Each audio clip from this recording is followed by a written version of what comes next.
on the Hardrocker Sports Network from K-Tech 91.3. This is Hardrocker Huddle, your podcast home for South Dakota Mines athletics. This is Josh Van Valkenburg-Gernert. I'm here with head men's soccer coach Ryan Thompson for another episode of the Hardrocker Huddle.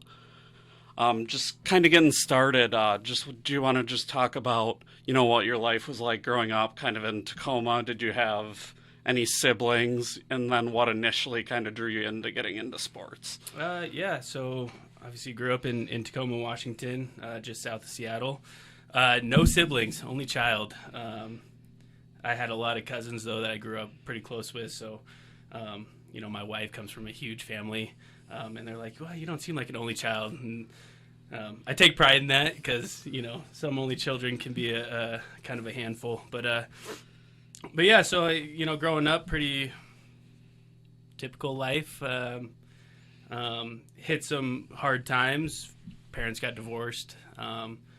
So going back and forth between the two of them and kind of dealing with all that was tough. But my dad was big into sports. Loved football, loved soccer, loved baseball, pretty much anything with a ball and competition he loved. So from a young age, we would always be playing, some kind of sport. So, that really got me going.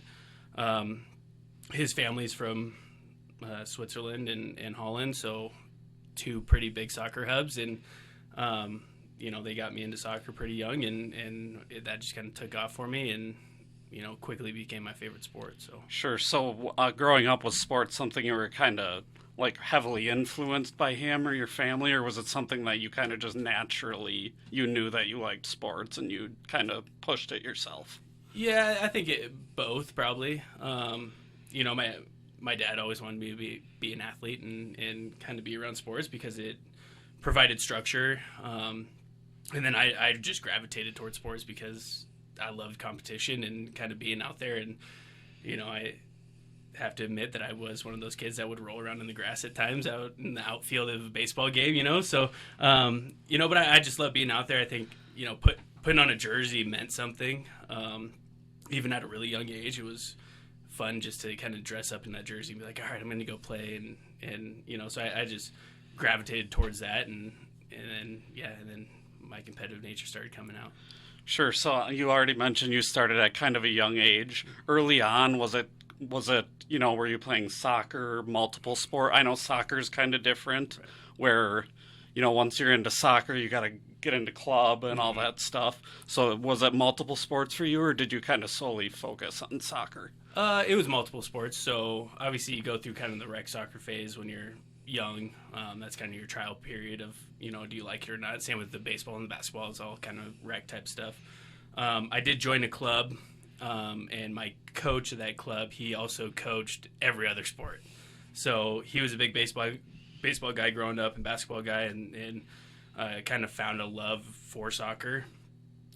So every year we were playing soccer in the fall, basketball in the winter time, and then baseball in the spring. And so we just kind of kept that loop going until we got old enough to where it was, hey, now we have to make a decision on, do we focus solely on soccer? Or do we want to just keep going kind of down this rec path? And everyone agreed to, let's do the soccer thing pretty big and make something out of it. So Sure. What age were you at when you kind of decided to go a little more heavily towards soccer?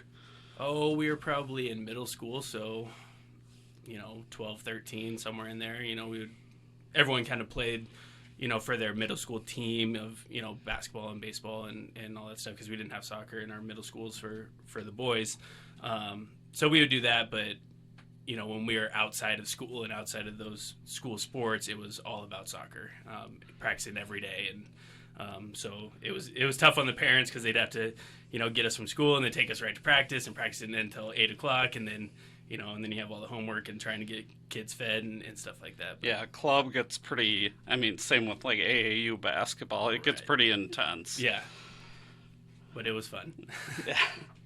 So then kind of just go into talking a little bit about, your high school career and then your club career as well, pre-college. Right. So obviously club was huge for me. I played for a team. We were called the Blasters. We rode that name until we were about 15, which a lot of kids didn't really like because it was a bit childish. But we were a good team. We had lost 2 state championships back to back in a penalty shootout. So never got to win a state championship. And then another club, FC United at the time, they bought out our club. So we went that way and, went with them, even though we were arch rivals growing up, but they took us in and rebranded us and gave us all new Adidas jerseys and everything like that. And so that was our new identity. And, they offered more as a club, especially for me being a goalkeeper. They had a goalkeeper coach. His name was Tom Dutra.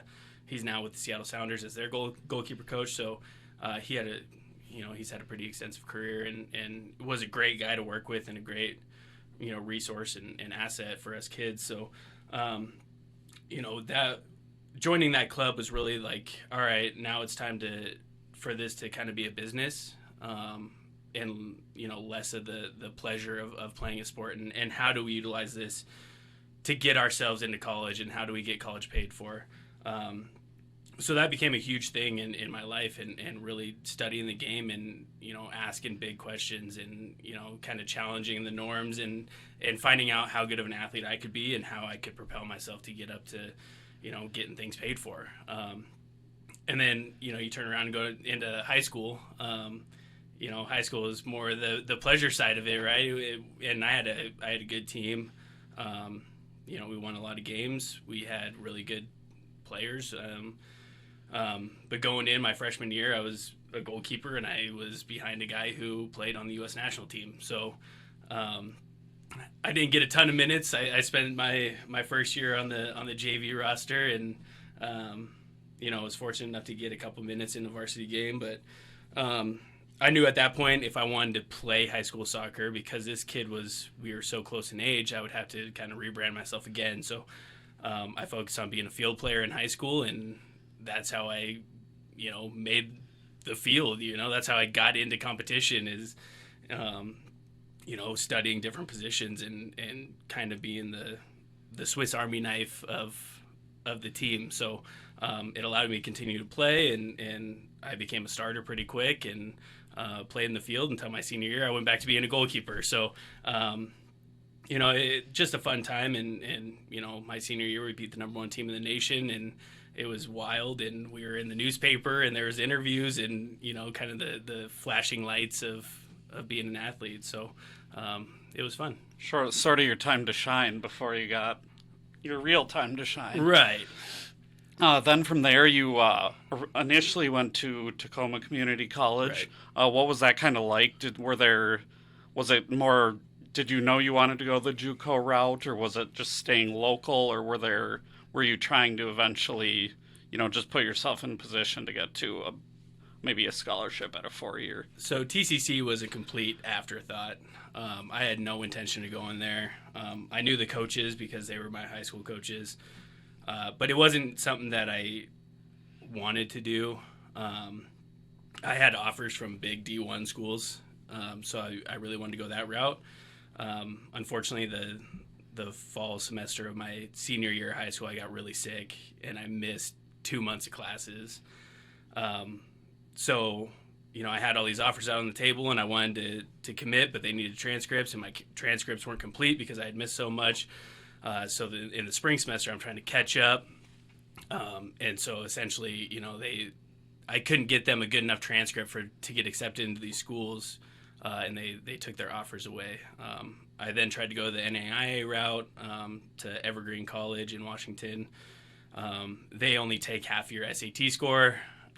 So one of my scores wasn't good enough. So I would have been ineligible. So, I really took a year off after high school and kind of worked and played indoor soccer and then got approached by TCC, and they said, hey, why don't you come out and play, and you can play for 2 years, and then we'll try and move you on somewhere else. And at that time I didn't have any other offers, and so I really just had to take that and and make the best of it. And it was a great experience and something that if I had more knowledge of when I was that young, I would have done it. I would do it all over again because it gets you into a high level of competition really quick, and it forces you to be a good athlete really quick, right? It's not a 4-year where you can take those redshirt years and you get, that whole first year to kind of build yourself up. It's, we have a roster of 18 and you're getting thrown in and you have to make the best of it and you have to figure things out quick.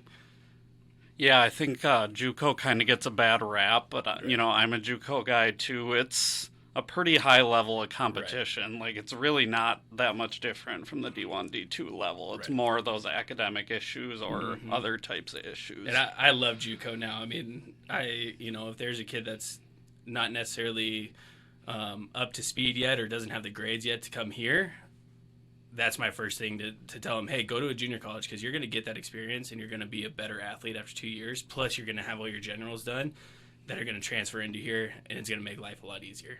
And you can live off campus right away. So a lot cheaper, too. A lot more affordable. So while you were there, I believe you went back to playing goal both years there. I did, yeah. So initially, what was kind of that transition like to get back to, you hadn't played goal much in your high school career and then going to play it again at a high level? I don't think the transition was too terrible because even though I wasn't playing goalkeeper until my senior year of high school, I was playing in club, right? So I was getting an equal mix of both field and in the goal.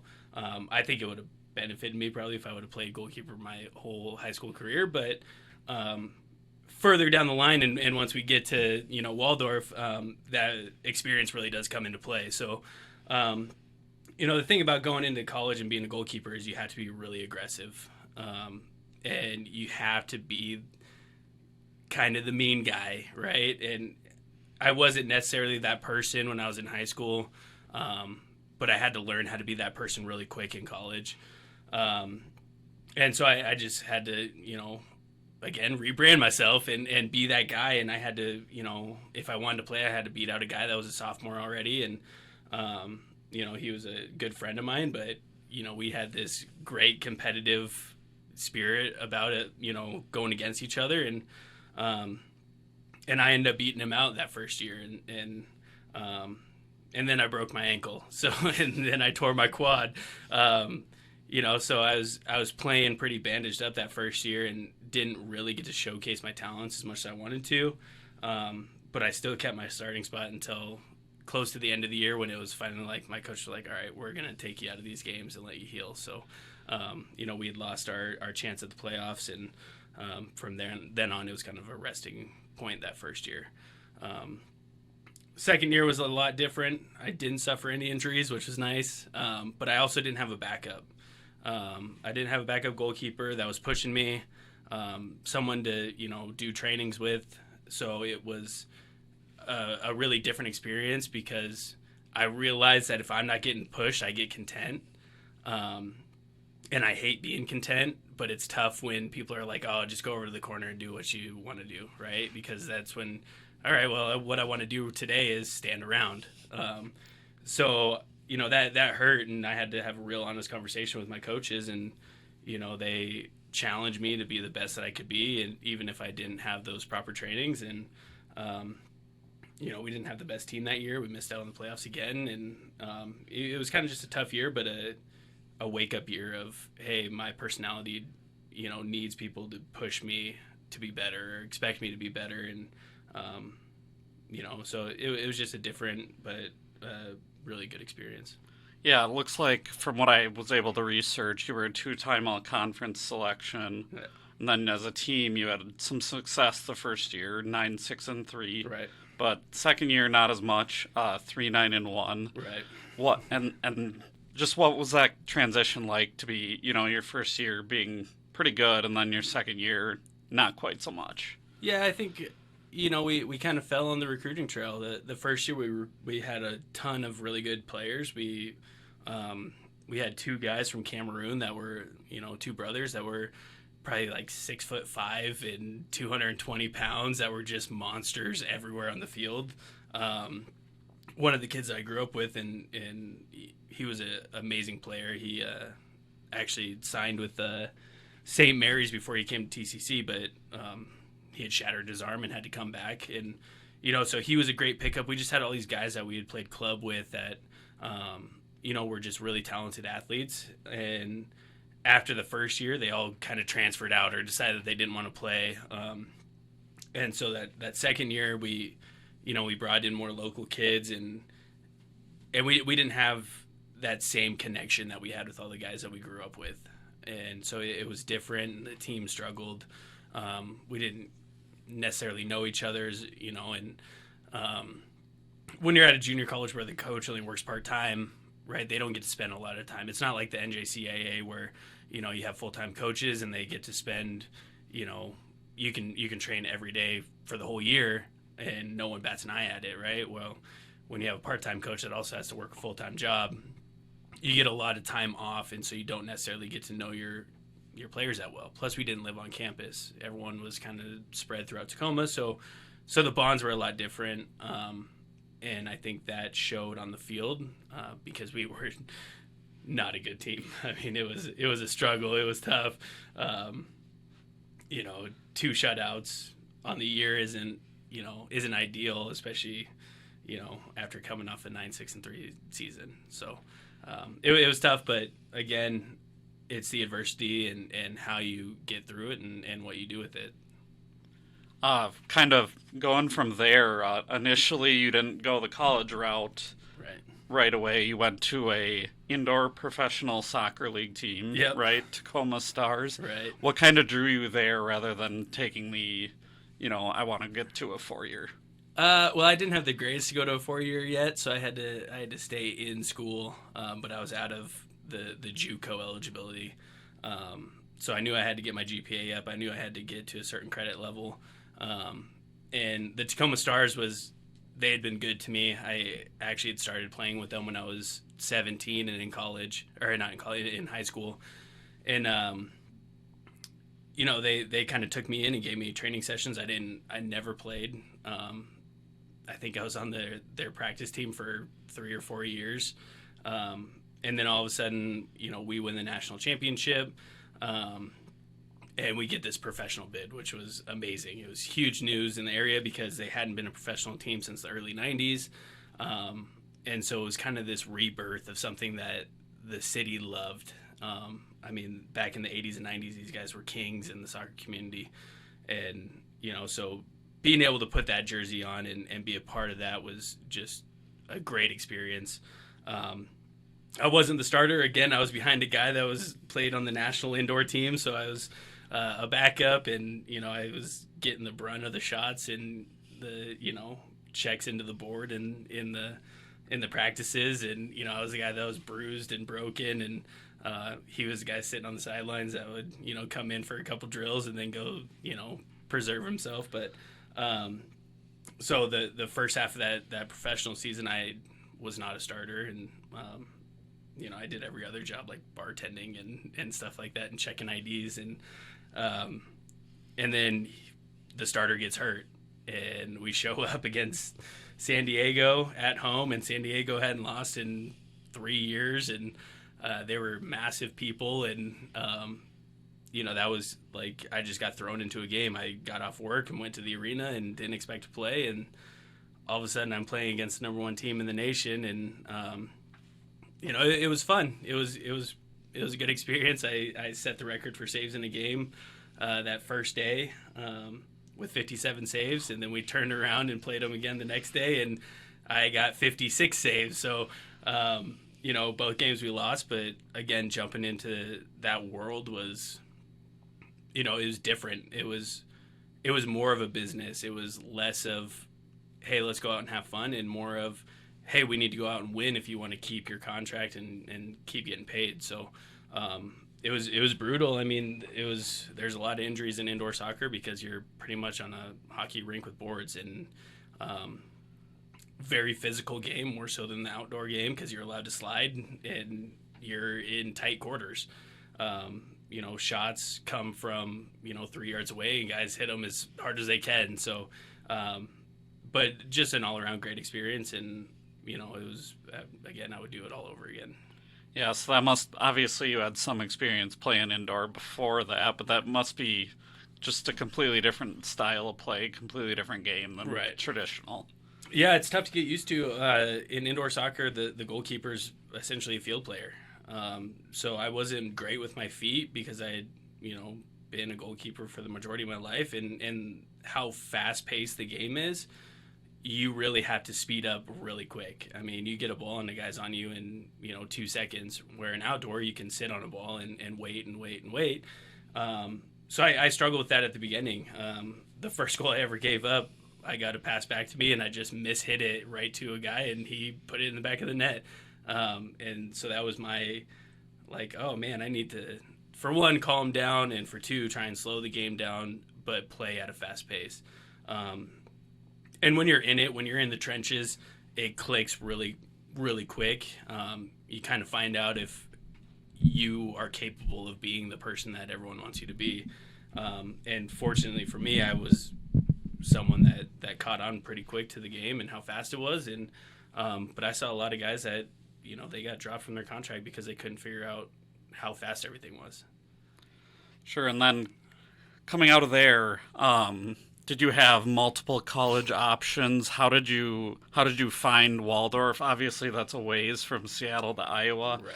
Did you have multiple schools? What was that process like? I didn't have any offers. Waldorf came about, so the guy that I had talked about earlier that shattered his arm at St. Mary's, he went to Waldorf after TCC, and he called me one day and said, "Hey, we're looking for another goalkeeper. Why don't you come out?" And so within about 48 hours, I was on a plane to the middle of nowhere, and I had a tryout, and they offered me a pretty good scholarship, and I knew I had to get out of Washington because I was kind of just stuck in this black hole. I was in between whether I wanted to sign a new contract with Tacoma Stars, and if I wanted to leave and go out and kind of find the world. And I got really good advice from a guy that he played on the Tacoma Stars, and he said, "Hey, if you have an offer to get out of here, take it, because you'll be stuck in this soccer black hole of Washington, and all you'll ever do is be a member of the Tacoma Stars, and that's it." So, I took that to heart, and I didn't want to be stuck there, and I was also very uneducated. I had done 2 years at community college or 3 years at community college, but I didn't have a degree. And so I knew I had to distance myself. I, had some struggles in life. I was homeless for a little bit, and I knew I didn't want that anymore. So I jumped on the opportunity to go to Waldorf and, again, rebrand. That's kind of been the story of my life, is getting out of situations and finding new ones, and trying to build the life that I wanted. And I've definitely gone down the wrong path multiple times and had to retrack and go back and start all over again. But I think that's what made me who I was. So, Waldorf was a new experience, where it's a tiny town. It's known for Winnebago industries. It's in the middle of a bunch of cornfields. It's, there's probably 900 people that live there, and half of those people went to the school. So, tight-knit community, older community. It was different. A lot different than Tacoma and Seattle. Yeah, go from a pretty big metro area to a little middle of nowhere Iowa town. Right. Not the easiest transition. It was a culture shock, and definitely there was some adjustment periods and wondering, how did I get out here? But I think it worked out in the end. Kind of going into your playing career then at Waldorf a little bit, it looks like, again, you kind of went back to being a midfielder, right, after being a goalie for a while. What was that, again, trying to transition? And then you were recruited as a goalie initially, right? So what kind of brought you back into the midfielder? So, another kind of long story here, but so when I went to Waldorf, there was 3 coaches there. They had gotten caught, or the head coach got caught, doing some illegal stuff with bringing in recruits and money. So he was let go. The school they didn't sign a certain form, so they didn't have an international license to bring internationals in. The guy that was going to take over the program, he, was kind of diehard. I want to be the head coach. The school was like, "Yeah, we'll give you the head coach role, but we're going to also bring in a mentor for you." Well, he didn't like that, so he also left. So there was a period of about 3 months where there was no head coach at Waldorf, during the summertime. And so they hired a teacher who started the program at Waldorf. Big football guy, didn't really know anything about soccer, and then they brought in a goalkeeper that had played at Waldorf previously to be his assistant. So I got there with full intentions of, hey, I'm going to play. I, kind of, again, rebranded myself, and, we had about 12 field players on the roster, but we had 6 goalkeepers. And so at that time, I, sat down with the coach and I said, hey, we have a pretty good goalkeeper right now. I'll play in the field, to kind of help us out with field players and until we can kind of build our team back up to a roster that's, normal. And so they agreed to that. So I went into playing, and I was a midfielder, a forward, a defender, kind of wherever they wanted to throw me, I would play a position. About halfway through the season, someone had reported that I played for the Tacoma Stars to the NAIA, and my eligibility immediately got taken away from me. All the eligibility I had left was gone. So from there, I was lost. I mean, I didn't have soccer anymore. I was a practice player. A lot of times I was just kind of sitting on the bench, so the guys that were in games would get reps, and that was tough for me because I went out there to play soccer, and soccer was I was a student where, if I didn't have soccer, I didn't really care about school, which isn't the greatest thing, but a lot of athletes have that kind of mindset. So I struggled in classes. And I was down. I was depressed. I was pretty sad. I didn't know if I wanted to stay in Iowa just to stay in Iowa and go to school. So I did a bunch of research on the NAIA and their rule book, and I fought what they were saying, and I had to prove that indoor soccer and outdoor soccer were 2 separate sports, and that being a professional in one doesn't necessarily mean that you're a professional in the outdoor scene. So long process. I had to throw a lot of people under the bus I knew were playing NAIA soccer that were also playing professional indoor, with the hopes that they wouldn't also lose their eligibility. And in the end, after 20 pages of, documentation, they finally gave my eligibility back, but it was the second half of the following season. So it took a full year for me to get my eligibility back, and then they only gave me the rest of that season of eligibility. So I played that season, that half a season. We were somewhat decent. I think we lost our first 7 games, and then I came back and, helped the team get to the playoffs. And, not that it was all me that got us to the playoffs, but definitely having more people on the, that can play helps the team. And so after that, I was pretty much done with soccer, and I was going to school, and I decided to let's call the NAIA up again and see what we can do. And so I called my case agent, and I said, hey, you guys really dropped the ball on this one. And she said, yeah, we made a huge mistake. We should never have taken your eligibility. And I said, all right, can you send me the transcripts of this call? And so she sends me the transcripts, and I go back through the rule book of the NAIA. Well, there's a section in there that says if the NAIA admits to making a mistake and takes someone's eligibility, that person gets a year back. And so immediately I submitted all that stuff, the transcripts and this documentation and the rules, and, and within 48 hours, they'd give me another year back. So I came back for the next season, and again, we had a really good goalkeeper, and I didn't want to kind of mess with what he was doing, so I stuck with being a field player.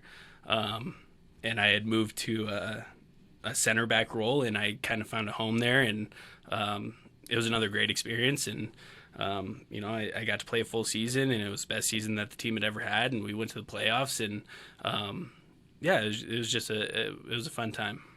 Yeah, Waldorf was not a school that had a ton of soccer success Right. until kind of that was the jumping off point. Now Right. they're pretty consistently successful. Yep. So how much does that mean to you to know that you were a part of kind of the building of that program? Yeah, it means a lot. It was what they have now, and I've been back to Waldorf since I graduated there and since I moved away from Forest City, and I have a friend that still coaches there and on the women's side.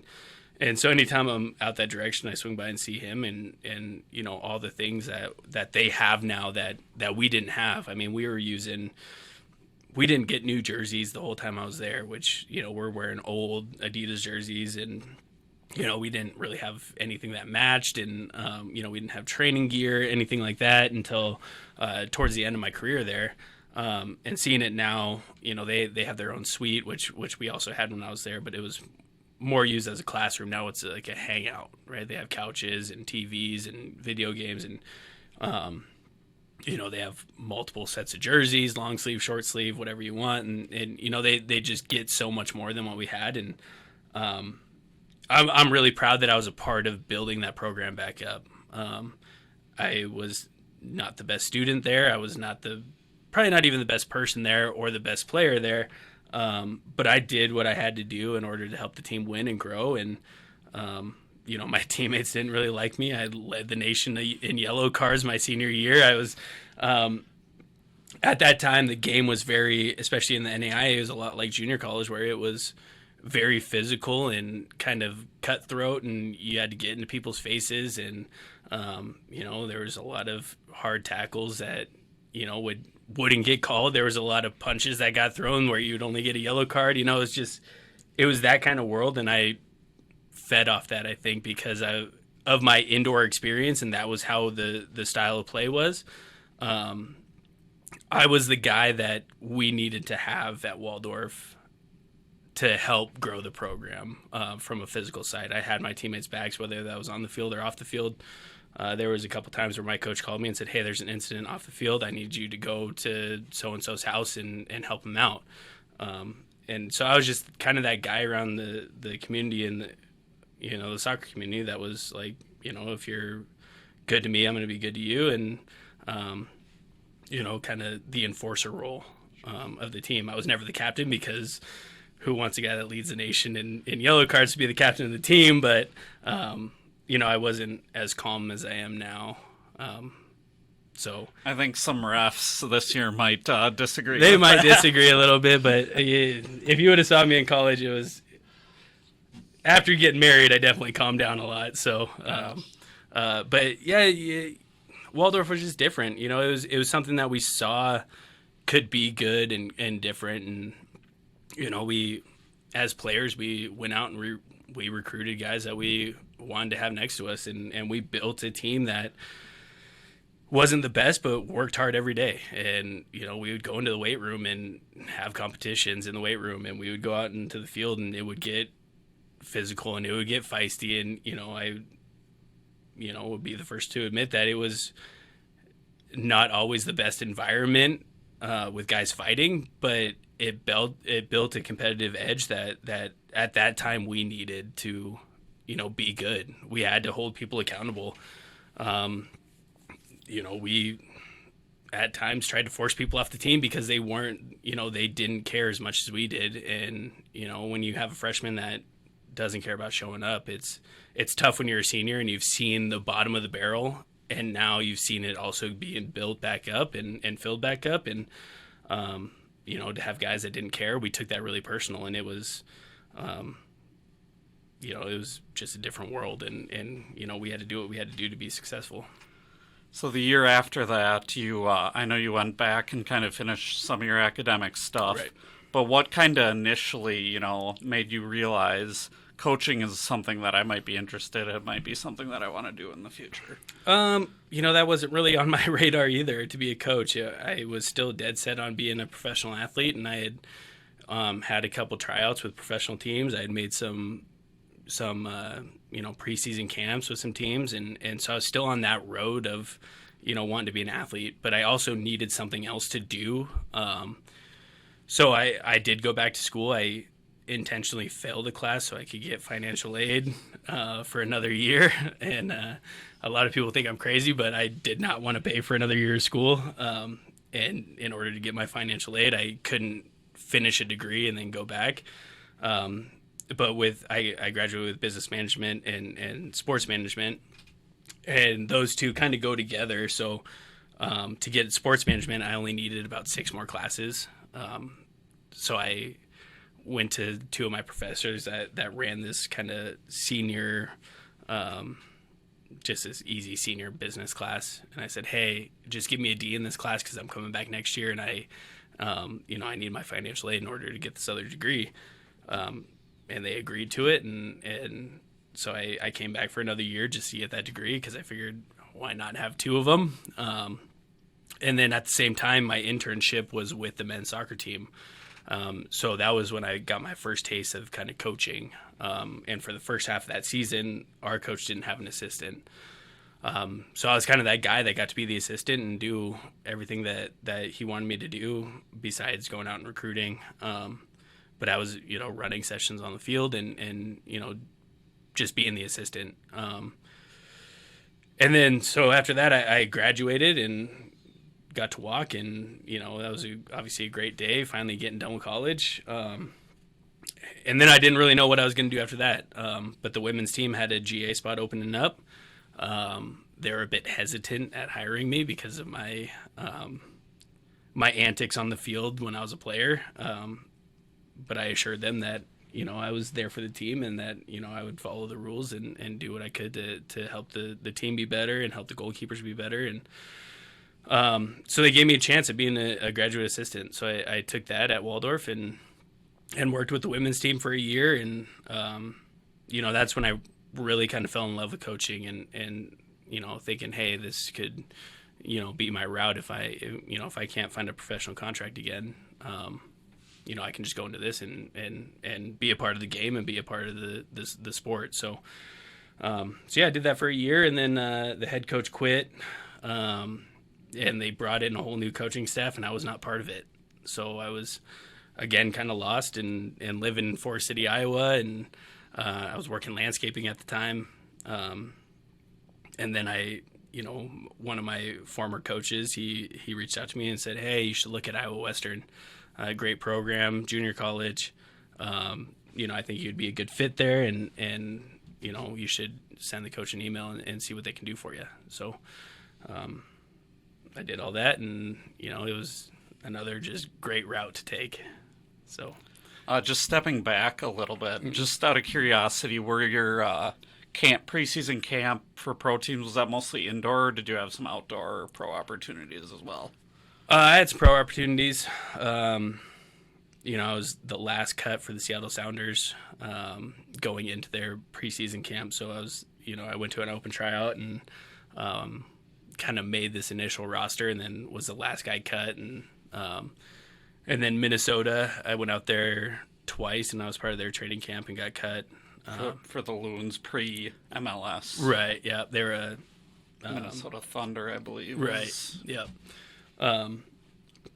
So yeah, and then obviously I would try out for like semi-pro indoor teams. Like I played in one in Omaha, which was a fun experience, but it wasn't Tacoma Stars experience. So I don't know if anything could ever live up to that again. But just being able to go out and play the game again.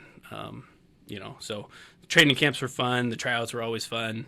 Unfortunately, none of them stuck, but. Fortunately, they did, because now I'm here. Yeah, and then just, when did that kind of realization hit you that I'm probably not going to be a professional soccer player, and how hard was that kind of to deal with? It was real tough, and it happened very suddenly. I was playing in Omaha, and I still had dreams of going pro, and I was working at Iowa Western. But I had this opportunity, and I had a contract lined up to go back and play professional indoor soccer, and it also had a outdoor contract attached to it. So, I was really pumped for it. The week that they were going to come up to have me sign this contract, I had a little spot in my eye that I was seeing, and I thought that I had just gotten hit in a game, but I went to the eye doctor, and he was like, hey, your blood pressure's really high and you should go into the hospital. So I was like, I'm sure I'll be fine. But something in the back of my mind was like, hey, you should get this taken care of. Like, especially if you're going to sign this contract, like I would hate to sign a contract and not be able to play. So I went to the hospital and they took my blood pressure again. And it was so crazy because my eyes were dilated, so I couldn't really see anything. They took my blood pressure, and then all of a sudden it was like this huge scramble. Like alarms were going off, people were rushing around me everywhere, and I'm like, I don't know what's happening. And so they start running all these tests on me. I'm in the ICU for 3 days, and turns out I have kidney disease. And so sitting in a hospital bed with, watching all the monitors, and that was my kind of realization of like, oh, this isn't going to happen anymore. So I had to call up this team and say, hey, this is what's happening. The doctors are recommending that I don't play again. Sorry. Like I really, I would have loved to play, but unfortunately my health is not quite where I thought it was. And I have to kind of retire from playing. So it happened sudden, and it was heartbreaking. There was a lot of tears, and it was a tough situation.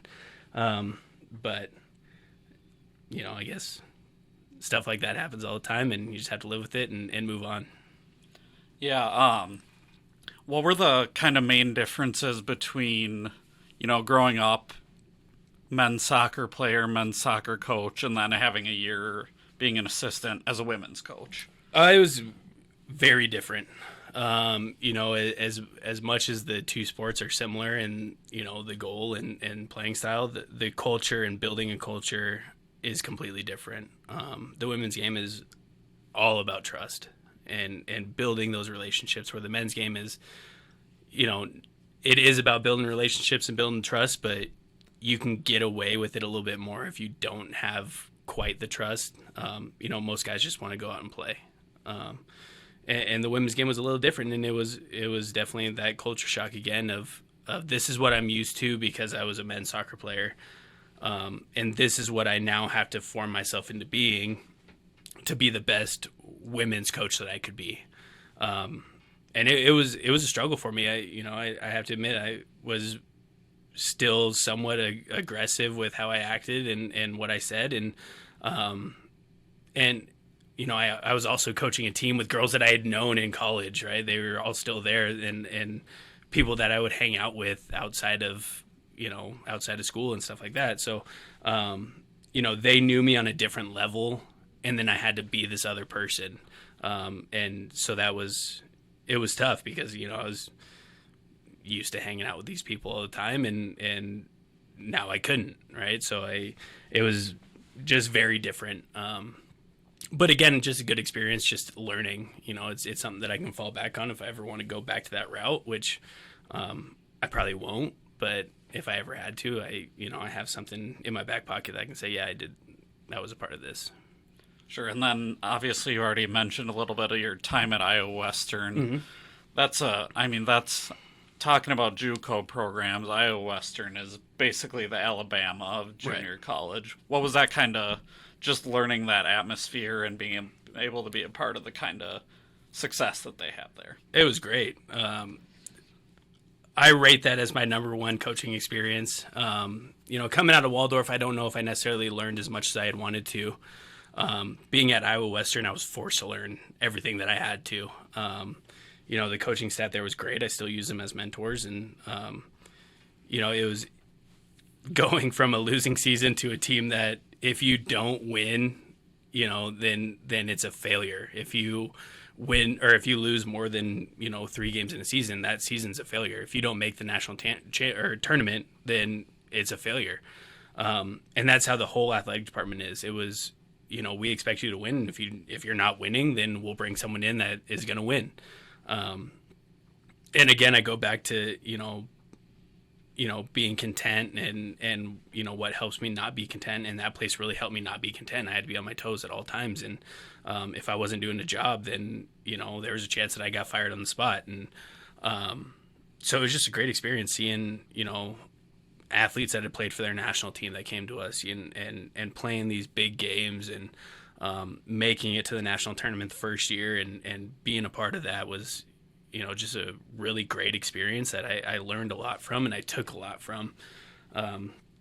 Unfortunately, the second season at Iowa Western didn't go how we wanted it to. We lost in the region final to Indian Hills, who was just a really good team. John Friedel, who's now the Colorado Mesa coach, was the Indian Hills coach. And, he built them into something that was amazing. And they were a really solid team that year. And they got the best of us in the region final and knocked us out of contention for the national tournament. So. And then from there, you wound up at South Dakota Mines initially as an assistant. Right. What kind of stuck out to you about South Dakota Mines specifically? Was it a relationship? What brought you here? I had a little bit of help getting here. The head coach at Iowa Western, Mike Brown, was a friend of the former head coach here, Andrew. And, we were hanging out in Florida on a recruiting trip, Mike Brown and I. And I said, yeah, I'm really interested in this job. And I've seen the top end of soccer at Iowa Western, and now I want to help kind of build a program. I don't want it to be easy. I want it to be challenging, and I feel like I could learn more at South Dakota Mines. And he said, oh yeah, I know the coach out there. Let me give him a call. And I had already applied for the job, and I think Mike's reference for me was really the thing that got me here. But this program, hasn't been the best that it can be. And I think that's what brought me here is that I felt like what I had learned I could bring and help build this program.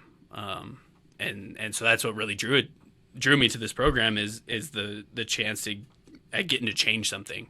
And how can we build something for the better, even when, everything's kind of stacked against us. How can we make this positive and how can we build a winning team and how can we build a winning culture and then how do we also graduate these kids that are engineers and get them, to be leaders in the workforce. So that's something that I was drawn to and I love the decision. Yeah, and obviously eventually that turned into Andrew wound up leaving. I Right. believe he initially went to Colorado Mesa. Yep. Now he's at Black Hills State. Right. But what made you make the decision rather than trying for a head coaching job elsewhere? What was it? Kind of those same reasons that kept you here as the head coach? Yeah, anytime you're at a job and someone leaves, you take the good, but you also see the bad. And I thought Andrew did a really good job here, but there was definitely things that, throughout my time as an assistant, I would say, I would, if I was a head coach, I would change that. And so I saw issues within the program that I didn't like. There's times where we would go down to Colorado Mines and people would say, well, why'd we make this trip? We're just going to lose. And that wasn't the mentality that I wanted to be a part of. And that was something that I wanted to change. So, taking over, it was a really easy decision to say, hey, I want this job and, here's all my stuff and, I want to put my name in the hat and let's see what happens. And I knew it was a risk. I knew if I didn't get the head coaching job that I would be probably out of a job. But it was something that I was willing to fight for. Right. I knew all the guys, I knew what they were capable of. I knew what they wanted. And so it was a really easy decision and really easy risk to take and say, yeah, I want to take over this program. Sure. And then in kind of building the culture here, where does that, where do you get that inspiration from? Does that come from your time as a player? Does that come from your time as an assistant coach? I think, well, it's tough because the culture of when I was playing is a lot different than the culture that you see now, right? My culture was tough, gritty, get in your face. The game has really calmed down since I was a player. So we have to adapt to what the new culture is, right? And so now the culture for us is, hey, can we be the hardest working team on the field? Can we be the fittest team on the field? Are we respectful, in all forms of being a student athlete? We don't want to be that kind of punk team that I had when I was a player, right? So it's kind of like a 180 of what the culture was on my team, you know, and then you have to take into account what these kids go through every day in school, right? Being engineers, they're in classes for, 6-7 hours a day. And so you have to take that into account, and how do we build that culture that also helps navigate that part of being a student athlete. When I was in school, it was, I went to class for 3 hours a day, maybe, and then I got to be an athlete the rest of the day. Well, they don't stop being a student athlete, or they don't stop being a student. They get done with practices and they have to go to class, or they get done with lifting and they have to go study. My business degree was not an engineering degree. It was a lot easier. So, just being the hardest working person that you can be, and doing what you can to, stay fit mentally, physically, that's kind of the culture of this program and what we want to build to be. Yeah, it's often said that being a student athlete is a full-time job. Well, Right. Here it's you're a full-time student and Right. you're a full-time student athlete. So Right. it's basically you're working 2 full-time jobs with Right. the amount of time you're... Yeah, and sometimes, one part of that starts to slip too. It's, we see it a lot where, someone's grades start falling, especially when we're in the season, or someone's play starts falling, because they're trying to catch up in class. So it's tough to manage. And we're still trying to work out the kinks too. I mean, we don't have it all figured out on how to get everyone as much playing time as possible and to be the best athlete as possible while also being the best student. We have ideas of how to work with both, but there's always going to be someone that's going to struggle in especially in this atmosphere where it's so academic demanding. And sometimes you have to take a little bit off of the athletic side in order for people to catch up academically. And that's always a tough decision to make, especially for a student athlete. Do I want to take a break from the team for a little bit and, get my grades back up so I can graduate, or do I try and do them both at the same time? And, I tell everyone that comes to this program, it's all about time management. You have to figure out a system that works for you. And, if we have a practice at 6 a.m. and lifting at 4 p.m., and then we have a study hall or a film session, where in that, 12 hours of the day that you're awake, or, how many ever hours you're awake, do I find time to study? And then how do I find time to also study the game, right? So it's, I give out notebooks every year for the guys and say, hey, you got to fill out, what you're doing, what's your schedule look like, and if it doesn't work, then how do you, revamp it to where it fits, where you can get everything done in a certain day and be successful in both categories of being a student athlete.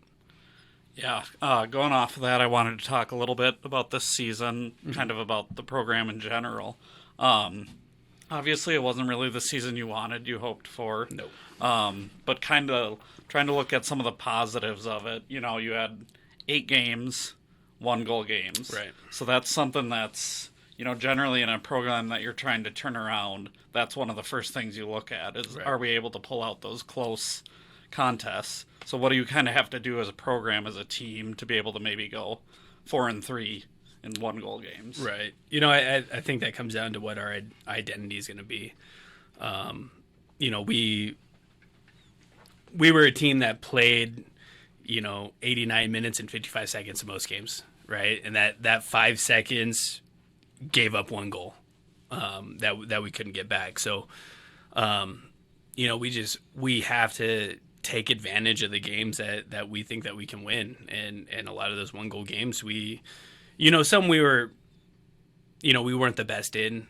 You look at Texas A&M International, we were down 3-1. That was a tough game. It was 102 degrees at 8 p.m. and we had 18 guys that traveled down there, and it was a tough atmosphere. They had a rowdy crowd, and it's a game that we may not have been in. It would have been easy to not be in that game, and we pulled it close, and we missed on tying it by probably a half an inch, and those games are tough to lose, but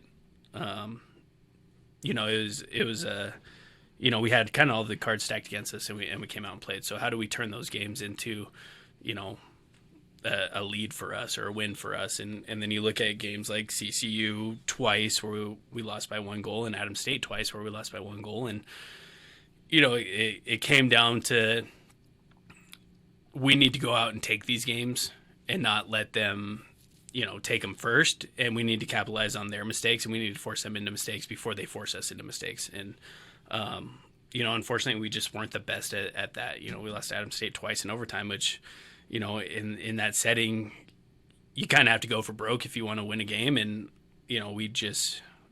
we didn't out intense them during those games, and they pulled out a win. CCU, they 0-0 at halftime, both those games. And, record wise, they were the better team than us. Historically, we're the better team than they are.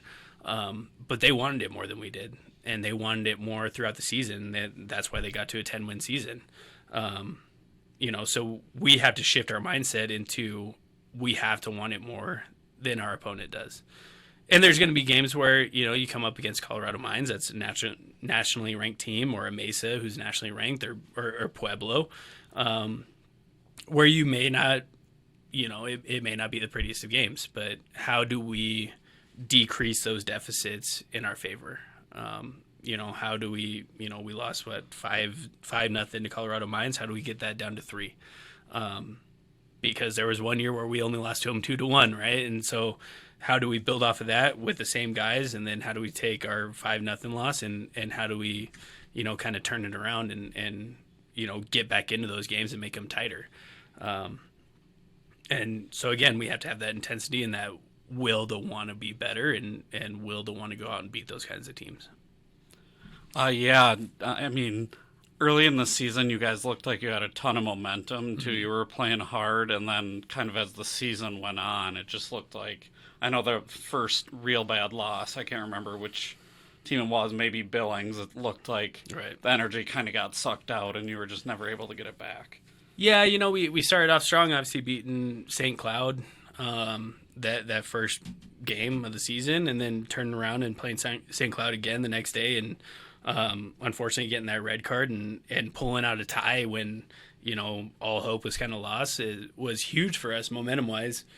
And then we go to Texas and we dropped 2 games there, and that trip was tough to bounce back from because we turned around, 2 or 3 days later and we played Billings midweek, which, they're always going to be a tough team and getting, kind of embarrassed in that game. It really did drop our mentality and what we wanted to do, and we were kind of lost. And we went into more of a scramble mode instead of just sticking with what we knew, and we changed a lot of things up. And that was probably the biggest mistake of the season, is not riding with what we had that we knew we did well. So this next season, it's, we have to have that consistency of this is what we're going to do, whether we win or lose. We're just going to try and perfect what we're doing. Yeah, and then I wanted to jump back to something we kind of talked about earlier. You kind of mentioned your kidney disease, mm-hmm. And some other things that you've kind of dealt with. Right. Obviously going through all that adversity, how have you been able to, not only, be able to keep taking steps forward, but still be able to coach and still be able to, just live your life? Yeah, it's tough. The kidney disease is something that affects me every day. It's there's days where it's tough to get out of bed. It's tough to go 18 games in a season and with all the travel and trying to keep up with doctor's appointments and stuff. It's not ideal, but I think it is kind of that character builder. I have to have a transplant. I'm going to Omaha next week and meeting with a transplant specialist. And, it's one of those things where at first I was like, oh, this is terrible. Like, I hate this, but it has built some character. It's made me more appreciative of the things that I have, right? Spending time with my wife and my dogs and doing the things I love. But I do have bad days. I wake up some mornings and I can't move and my stomach hurts and my kidneys hurt and I have a headache and, it's been rough, but, I just think that things are going to get better and hopefully I can find a transplant and kind of get back to living a normal life. And, I feel myself being more and more tired. Even just walking down to this radio station it's a tough trip for me, and it's only a couple buildings away, so walking is, I get just fatigued pretty quick, and I'm always kind of just down and tired, and but if I can get through it, then I think I can get through anything. So Yeah, and I appreciate, your mindset, because if I didn't know you, I wouldn't even know you had kidney disease. Right. So I really, you just have a really great mindset and great outlook about it. yeah, I try and hide it as much as possible, but there's days where I can't hide it, where I'm kind of invisible pain, and just you just keep grinding and trying to get through the days, and again, hoping that I can get this kidney transplant hopefully before the next season. I pretty scared of needles and stuff, but I've gotten used to them over the years, and pretty scared of getting cut open. But right now I'm like, let's get this over with, let's get it done with, so I can regain that energy and kind of be the more upbeat. I want to be the guy in trainings that's running around with the team, and I just can't do that right now because my body and the way that my kidneys don't filter everything. I spend 5 days after running a mile, laying around sore and tired. So, I'm looking forward to being able to get back out and play again after a transplant. Yeah, you kind of mentioned a little bit about next season. Obviously you got to hire an assistant coach. What are you kind of looking for there? And then what are you looking forward to for next season? So an assistant coach, obviously someone that, is reliable, that, has some coaching experience, someone that can work with goalkeepers, or is a very good field player coach. I can kind of go both ways, and I'd like to spend as much time with field players as I can, just because I'm the voice that they hear the most. So really having a goalkeeper coach would be nice, and someone that can just he believes in what I believe in and wants to change his program, and someone that's dependable, and it's going to be a long process in finding someone, but I'm sure that there's someone out there that's going to be perfect for the job, and will help me out and kind of,